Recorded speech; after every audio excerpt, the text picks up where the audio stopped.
Friends, ಎಲ್ಲರಿಗೂ ಸ್ವಾಗತ ಸುಸ್ವಾಗತ. ನಾನು ಇವತ್ತು ನಿಮ್ಮೆಲ್ಲರಿಗೂ ಒಣಗೊನೆ ಸೊಪ್ಪಿನ ಬಸಾರ್ ಮಾಡೋ ಹೇಳ್ಕೊಡ್ತಾ ಇದ್ದೀನಿ. ಬನ್ನಿ ಹೆಂಗೆ ಮಾಡೋದು ನೋಡ್ಕೊಳ್ಳೋಣ. ಮೊದಲೇ ಅದಕ್ಕೆ ಇಂಗ್ರೀಡಿಯೆಂಟ್ಸ್. ಈಗ ನಾನು ಒಣಗೊನೆ ಸೊಪ್ಪನ್ನ ತೊಗೊಂಡಿದ್ದೀನಿ. ಈ ಸೊಪ್ಪು ಆರೋಗ್ಯಕ್ಕೆ ತುಂಬ ಒಳ್ಳೆಯದು. ಇದು ಎಷ್ಟೊಂದು ಕಡೆ ಸಿಗುತ್ತೆ, ನೀವು ಸದ್ಯ ತಂದು ಟ್ರೈ ಮಾಡ್ಕೊಂಡು ತಿಂದು ನೋಡಿ. ನೆಕ್ಸ್ಟ್ ನಾನು ಇಲ್ಲಿ 1 ಕಪ್ ಬೇಳೆ ತೊಗೊಂಡಿದ್ದೀನಿ. ನೆಕ್ಸ್ಟ್ ನಾನು ಸ್ವಲ್ಪ ಕಾಳುಮೆಣಸು ತೊಗೊಂಡಿದ್ದೀನಿ.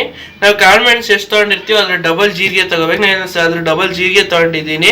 ಒಂದು ಸ್ವಲ್ಪ ಹುಣಸೆಹಣ್ಣು, ಒಂದು ಸ್ವಲ್ಪ ಬೆಳ್ಳುಳ್ಳಿ, ಒಂದು ಸ್ವಲ್ಪ ಕೊತ್ತಂಬರಿ ಸೊಪ್ಪು ತೊಗೊಂಡಿದ್ದೀನಿ. ಮತ್ತು ಒಣಮೆಣಸಿನ್ಕಾಯಿನ ಈ ರೀತಿ ಕಟ್ ಮಾಡಿ ಇಟ್ಕೊಂಡಿದ್ದೀನಿ.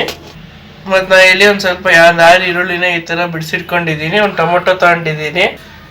ನೆಕ್ಸ್ಟ್ ನಾನು ಇಲ್ಲಿ ಒಂದು ಸ್ವಲ್ಪ ಹಸಿಮೆಣಸಿನ್ಕಾಯಿನ ಈ ರೀತಿ ಒಂದು ಟೂತ್ ಪಿಕ್ ಸಹಾಯದಿಂದ ಚುಚ್ಚಿ ಇಟ್ಕೊಂಡಿದ್ದೀನಿ ಈ ರೀತಿ. ನೆಕ್ಸ್ಟ್ ಒಂದು ಸ್ವಲ್ಪ ಎಣ್ಣೆ ಮತ್ತು ರುಚಿಗೆ ತಕ್ಕಷ್ಟು ಉಪ್ಪು. ಫ್ರೆಂಡ್ಸ್, ಇಷ್ಟು ಇಂಗ್ರೀಡಿಯೆಂಟ್ಸ್ ಇಂದ ಒಂದು ಒಳ್ಳೆ ಸೂಪರ್ ಆದ ಟೇಸ್ಟ್ ಯಾವ್ದಾದ್ರು ಬಸ್ಸಾರು ಮಾಡೋದು ಕೊಡ್ತಾ ಇದ್ದೀನಿ. ಬನ್ನಿ ಹೆಂಗೆ ಮಾಡೋದು ಅಂತ ನೋಡ್ಕೊಳ್ಳೋಣ. ಮೊದಲಿಗೆ ನಾನು ಇಲ್ಲಿ ಈ ಸೊಪ್ಪನ್ನ ಸಣ್ಣದಾಗಿ ಹಚ್ಚಿಟ್ಕೊಳ್ತಾ ಇದ್ದೀನಿ. ಈಗ ನಾನು ಇಲ್ಲಿ ಒಣಗನೆ ಸೊಪ್ಪನ್ನ ಈ ಥರ ಸಣ್ಣದಾಗಿ ಹಚ್ಚಿಟ್ಕೊಂಡಿದ್ದೀನಿ. ನೆಕ್ಸ್ಟ್ ಈಗ ಇದಕ್ಕೆ ತೊಳೆದಿಟ್ಕೊಂಡಿರೋಂಥ ಬೇಳೆನ ಹಾಕೊತಾ ಇದ್ದೀನಿ. ನೆಕ್ಸ್ಟ್ ನಾನು ಈಗ ಇದಕ್ಕೆ ರುಚಿಗೆ ತಕ್ಕಷ್ಟು ಉಪ್ಪು ಹಾಕೊತಾ ಇದ್ದೀನಿ.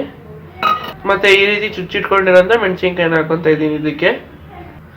ನೆಕ್ಸ್ಟ್ ನಾನು ಈಗ ಇದಕ್ಕೆ ಒಂದು ಟೊಮೊಟೊ ಹಾಕೊತಾ ಇದ್ದೀನಿ. ತೊಳೆದ್ಬಿಟ್ಟು ಹಾಕೊಳ್ತಾ ಇದ್ದೀನಿ ಇದನ್ನ. ನೆಕ್ಸ್ಟ್ ನಾನು ಈಗ ನೀರು ಹಾಕೊಂಡಿದ್ದೀನಿ. ನಾನು 5 ಲೋಟ ನೀರು ಹಾಕೊಂಡಿರ್ತಾ ಇದ್ದೀನಿ. ನಾವಿಲ್ಲಿ 6 ಜನಕ್ಕೆ ಮಾಡ್ತಾ ಇದ್ದೀವಿ. ನೀವು ಎಷ್ಟು ಜನ ಬೇಕು ನೋಡ್ಕೊಂಡು ಹಾಕೊಳ್ಳಿ.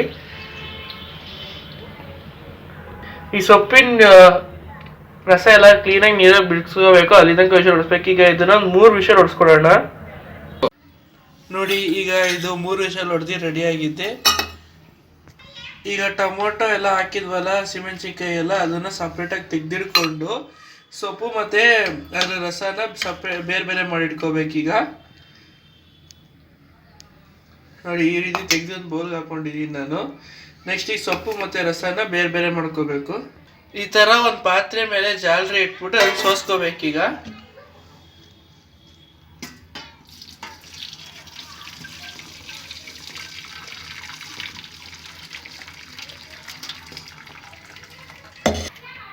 ನೀರನ್ನ ಈ ರೀತಿ ತೆಗೆದು ಚೆನ್ನಾಗಿ ಸೋಸ್ಕೋಬೇಕು.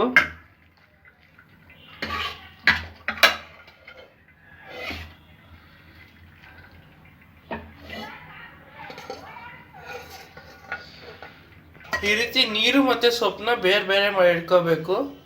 ನೀರನ್ನ ಚೆಲ್ಲಕ್ಕೆ ಹೋಗ್ಬಾರ್ದು. ಈ ನೀರಿಂದಾನೇ ಸೂಪರ್ ಆದ ಟೇಸ್ಟ್ ಏನಾದ್ರು ಬಸ್ಸಾರು ಮಾಡೋದು ನಾವು. ಮೊದಲಿಗೆ ನಾನು ಇಲ್ಲೊಂದು ಬಾಣಲಿ ತೊಗೊಳ್ತಾ ಇದ್ದೀನಿ. ಅದಕ್ಕೆ ಒಂದು ಸ್ವಲ್ಪ ಎಣ್ಣೆ ಬಿಡ್ಕೊತಾ ಇದ್ದೀನಿ.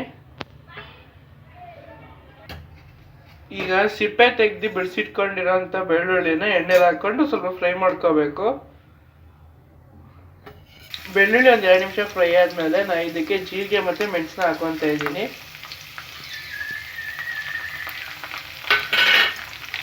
ಜೀರಿಗೆ ಮೆಣಸನ್ನ ಹಾಕೊಂಡು ಅದೇ ಎಣ್ಣೆ ಫ್ರೈ ಮಾಡ್ಕೊತಾ ಇದ್ದೀನಿ ಈಗ. ನೆಕ್ಸ್ಟ್ ನಾನು ಇದಕ್ಕೆ 2 ಈರುಳ್ಳಿನ ದಪ್ಪ ಕಟ್ ಮಾಡಿ ಇಟ್ಕೊಂಡು ಹಾಕೊತಾ ಇದ್ದೀನಿ. ಈ ರೀತಿ ದಪ್ಪ ಸೈಜ್ ಕಟ್ ಮಾಡಿ ಇಟ್ಕೊಂಡು ಹಾಕೊಂಡು ಫ್ರೈ ಮಾಡ್ಕೊತಾ ಇದ್ದೀನಿ. ನೆಕ್ಸ್ಟ್ ಈಗ ನಾನು ಇದಕ್ಕೆ ಒಂದು ಕೊತ್ತಂಬರಿ ಸೊಪ್ಪು ಹಾಕೊತಾ ಇದ್ದೀನಿ. ಮತ್ತು ಒಂದು ಸ್ವಲ್ಪ ಹುಣಸೆಹಣ್ಣು ಹಾಕೊತಾ ಇದ್ದೀನಿ. ಇದಕ್ಕೆ ಹಾಕೊಂಡು ಫ್ರೈ ಮಾಡ್ಕೊತಾ ಇದ್ದೀನಿ ಕ್ಲೀನಾಗಿ. ನಾನು ತೋರಿಸಿರೋ ಪ್ರತಿದಲ್ಲಿ ಯಾವುದೇ ಬಸ್ಸಾರು ಮಾಡಿದ್ರೆ ಅದು ರುಚಿ ಮಾಡಿದ್ರೆ ಸೂಪರ್ ಆಗಿರುತ್ತೆ. ನೀವು ಸರಿ ಮನೇಲಿ ಟ್ರೈ ಮಾಡ್ಕೊಂಡು ನೋಡಿ.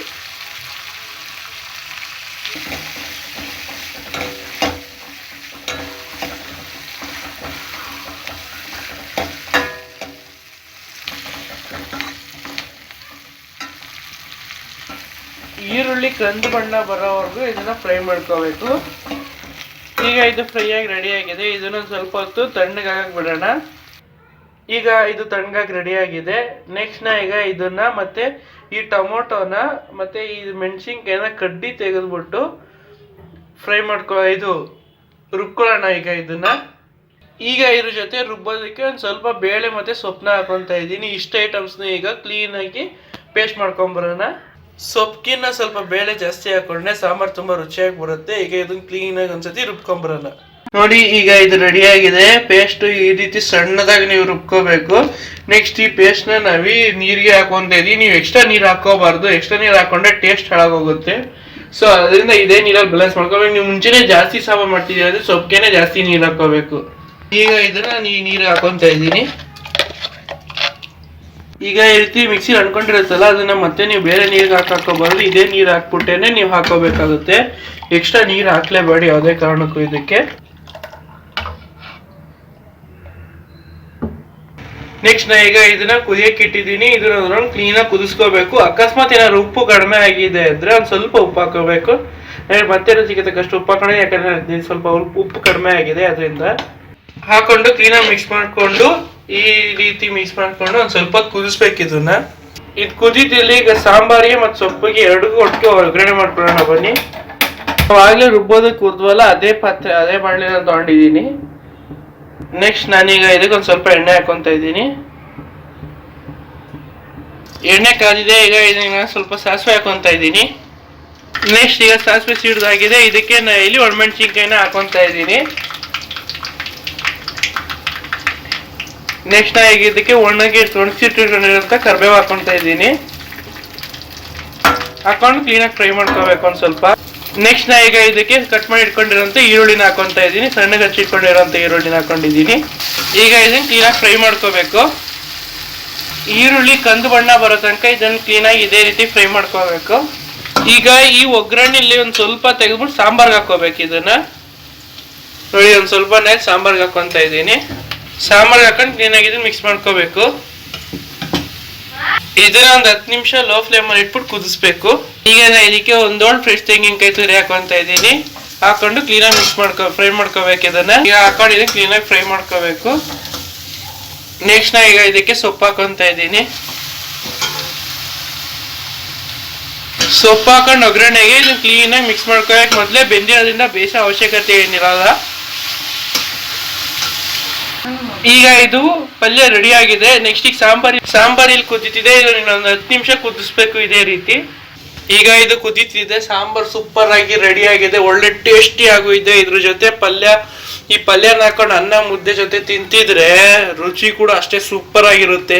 ಫ್ರೆಂಡ್ಸ್, ನೀವು ಇಲ್ಲಿ ತನಕ ವಿಡಿಯೋ ನೋಡಿದ್ರೆ ವಿಡಿಯೋ ಇಷ್ಟ ಆಗಿರ್ಲೇಬೇಕಲ್ಲ. ವಿಡಿಯೋ ಇಷ್ಟ ಲೈಕ್ ಮಾಡಿ, ಚಾನಲ್ ಸಬ್ಸ್ಕ್ರೈಬ್ ಮಾಡಿ, ಬೆಲ್ ನೋಟಿಫಿಕೇಶನ್ ಅಲ್ಲಿಗೆ ಸೆಟ್ ಮಾಡೋದಂತೂ ಮರಿಲೇಬೇಡಿ. And thanks for watching.